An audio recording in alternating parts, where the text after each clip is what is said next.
Bom, vamos fazer um processo descritivo da hidrografia no continente europeu, tratando de características gerais e também falando dos principais rios do continente. Então vamos lá. Bom, a Europa é um continente que tem algo em torno de 10 milhões de quilômetros quadrados, é um território razoavelmente grande, que tem como característica ser uma península da Eurásia. Pois bem, então o continente europeu tem um predomínio de terrenos planos, ou seja, a grande maioria dos rios da Europa, eles percorrem áreas de planície, o que obviamente faz com que esses rios apresentem ótima navegabilidade, né? Essa foto que aparece aí, um transporte feito de um ônibus espacial por embarcações, ou seja, os rios na Europa são intensamente navegáveis, são verdadeiras vias de ligação entre principais cidades do continente. Bom, na porção sul da Europa, a questão se inverte um pouco, né? O predomínio do terreno europeu é de planície, portanto, porém, na parte sul do continente, existem muitas cadeias montanhosas, como é o caso, por exemplo, aqui dos Alpes, né, que fica na fronteira entre Itália, França, Suíça e Áustria, também aqui na fronteira Espanha e França, região dos Montes Pirineus, todo o território italiano, um território montanhoso, essa região da península balcânica também é uma região montanhosa. Então nessa região, obviamente que por conta desse desnível, existe um bom potencial hidráulico do continente. E no extremo norte do continente, principalmente na região da península da Escandinávia, existe a presença de inúmeros, milhares de lagos de origem glacial. O continente europeu tem esse litoral totalmente recortado por conta da atuação das geleiras que ocorreram aí nas últimas glaciações. Então a Escandinávia é uma península da Europa onde a presença de lagos é muito comum. Tanto é que a Finlândia é considerado o país dos lagos. Existe mais de 60 mil lagos na Finlândia. Agora, em termos de rios, né, o rio Reno, que é um rio internacional, né, ele nasce aqui no território suíço, na região dos Alpes, mas ele passa por vários países, França, Alemanha, desemboca na Holanda. Então aqui é a trajetória do rio Reno.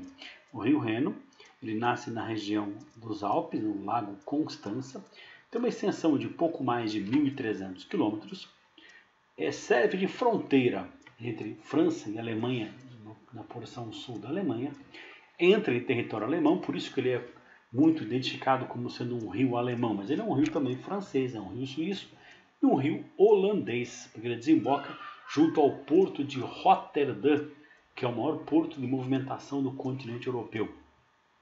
Pois bem, em território alemão, no norte da Alemanha, no noroeste alemão, desemboca um afluente dele chamado Rio Ruhr, esse nomezinho aqui, R-U-H-R. Esse rio sempre foi identificado na Alemanha como a principal região produtora de carvão mineral, apesar que atualmente essa atividade já está em franco declínio, mas durante o século XIX, boa parte do século XX, a região do Ruhr era famosa mundialmente por ser uma importante região carbonífera.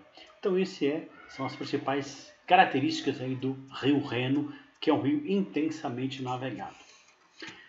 Agora, o rio Danúbio, que é um rio que nasce também na região, né, dos Alpes, aqui no sul do território alemão, na região da Floresta Negra, atravessa 7 países, passa por 3 capitais, entre elas a famosa cidade de Viena. Então aqui nessa foto, né, o rio Danúbio passando pela capital Viena, uma das cidades mais importantes da Europa. Mas passa também por Budapeste, capital da Hungria, e Belgrado, capital da Croácia. Bom, deságua onde? No Mar Negro, que é esse mar aqui que fica na região do extremo sudeste do continente europeu. É o limite do continente europeu. Então desemboca aqui no Mar Negro. Esse rio ele é um rio navegável, porém durante os anos de Guerra Fria, que foi segunda metade do século XX, a navegação nesse rio era um tanto quanto complicada por conta das divergências de ordem geopolítica. O lado leste europeu era socialista, que não tinha praticamente nenhuma ou poucas relações comerciais com o lado ocidental.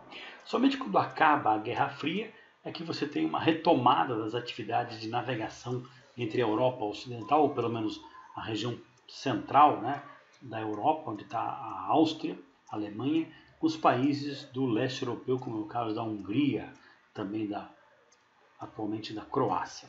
Então esse rio aí é um rio extenso, um rio que tem aí quase 3.000 quilômetros, ele é bem mais extenso que o rio Reno. Inclusive foi feito um canal artificial interligando o rio Reno ao rio Danúbio, um afluente do rio Reno chamado Meno, foi interligado com o rio Danúbio, o que hoje possibilita a navegação, né, de países como aqui Holanda, Alemanha, França, até mesmo com os países aqui banhados pelo Mar Negro, diminuindo a importância, né, da passagem aqui pelo Estreito de Gibraltar. Outro rio importante no continente europeu vem a ser o rio Volga. Esse é um rio russo, fica em território russo, nasce no Planalto Valdai, tem uma extensão de mais de 3.000 quilômetros, é o maior rio do continente europeu, atravessa uma extensa planície, né, do território da Rússia, e essa região é uma região intensamente agricultável. Ele tem um potencial hidráulico muito bom e é navegável em quase todo o seu curso. Por conta da intensa atividade agrícola praticada na região da planície do rio Volga, a planície russa, as suas águas estão muito contaminadas por agrotóxicos, o que vem prejudicando bastante uma atividade que é a pesca do esturjão. Do esturjão se extrai uma iguaria, né, que é o caviar. As ovas do peixe esturjão são comercializadas no mundo inteiro com altíssimo valor agregado. Então vem uma preocupação aí que essa atividade, que é uma atividade clássica na região do território russo, que é a pesca do esturjão, está sendo um tanto quanto prejudicada pela atividade agrícola intensa da planície russa, que é uma das principais regiões agrícolas do continente europeu. Bom, então o rio número 1, que é o Reno, o 2, que é o rio Danúbio, e o 3, que é o Volga, são os principais rios do continente europeu. Mas existem outros rios na Europa, com certeza. É o caso do famoso rio Sena, número 4, aqui, ó, que banha a capital da França, a cidade de Paris, que é uma das maiores cidades do mundo, com cerca de 10 milhões de habitantes. E o rio Sena atravessa Paris, desemboca no porto de Le Havre, que fica no norte da França, no principal porto comercial francês que recebe mercadorias do mundo inteiro e também envia mercadorias para boa parte do mundo através da forte produção industrial da região da bacia parisiense. Além do rio Sena, tem também o rio Tamisa, que banha a capital Londres, outra grande cidade do mundo, né? Londres já foi a maior cidade do mundo no começo do século XX, hoje não é mais. Mas é um rio intensamente poluído aí, por conta da atividade industrial na região londrina. Lembrar que a Inglaterra foi o berço da primeira revolução industrial, mas hoje esse rio está em processo de recuperação. Hoje as águas do rio Tâmisa já são consideradas águas limpas, tanto é que a vida vem retomando, a vida dos animais, né, no rio vem sendo retomada gradativamente, graças a um esforço muito grande por parte do governo britânico em recuperar este rio. Tem também o rio Po, que banha o norte da Itália, pelas principais cidades italianas. Apesar da capital Roma, né, é no norte da Itália onde está Milão, Turim, também Gênova, que são as cidades mais industrializadas do país. Então o rio Po desemboca no mar Adriático e banha aqui a região da planície do Vale do Rio Po. Também tem o rio Elba. O rio Elba é um rio alemão que serviu de fronteira entre as duas Alemanhas, a Alemanha Oriental e a Alemanha Ocidental. Lembrar que no período da Guerra Fria tivemos aí dois países com o nome Alemanha, dividido por razões geopolíticas. Também, né, o rio roda no sul da França. Ele nasce próximo à cidade de Lyon, na França, no centro-sul da França, e desemboca entre as cidades de Marseille e Montpellier. É um rio que tem um bom potencial hidráulico, porque nasce numa região montanhosa, seus afluentes nascem na região dos Alpes. Ele desemboca no mar Mediterrâneo. E outros rios, como por exemplo, no caso do rio Tejo, em Portugal, também o rio Douro muito famoso pela produção agrícola no país. Também na França, o rio número 11, o rio Loire, uma importante região agrícola do continente, aqui, o rio Loire. O rio Garonne, que é um rio que nasce na fronteira entre a Espanha e a França, desemboca em Bordeaux.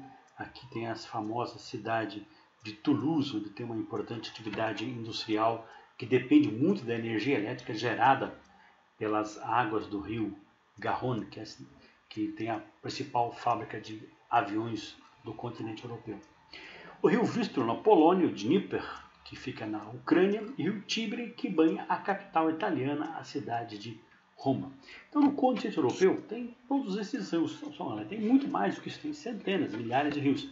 Mas, obviamente, que não dá para a gente ficar aqui falando de todos eles. Mas os 3 citados anteriormente são os que tiveram maior incidência em vestibulares aí nos últimos anos, certo?